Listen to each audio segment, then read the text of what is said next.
As healthcare professionals, we interact with different kinds of patients every day, whether it's a routine checkup or a complicated medical issue. Each patient comes with a unique set of problems and expectations.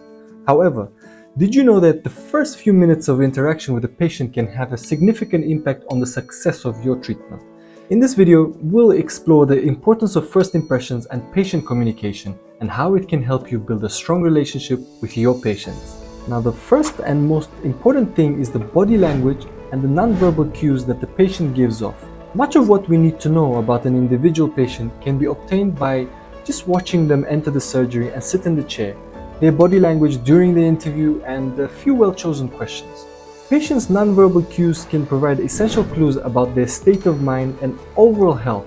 As health professionals, we must develop the ability to observe and interpret body language accurately to provide optimal care. Now, one of the greatest secrets of healthcare is to develop the ability to actually listen to what the patient tells you and to use that information.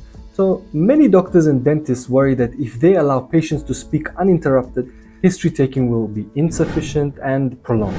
However, most patients will give the information necessary to make a provisional diagnosis if allowed to speak uninterrupted. Active listening involves giving patients your undivided attention, asking open-ended questions, and being empathetic towards their concerns. Now, another key factor is effective communication. Well, effective communication is key to building a strong relationship with your patients. Always introduce yourself and explain your role in helping them. Use plain speech without speaking down to them, and ask open-ended questions that require more than a simple yes or no answer. Be careful not to lead the patient with your questions, as always be mindful of the level of understanding also. So use simple language and avoid medical jargon. Now, another problem that most doctors have is interrupting the patient mid-flight. I understand that patients usually talk about their personal problems, and maybe they talk about their sick parrot or their family problems. Well, interrupting a patient can sometimes be necessary, but it should be done tactfully to avoid upsetting the patient. Try to recap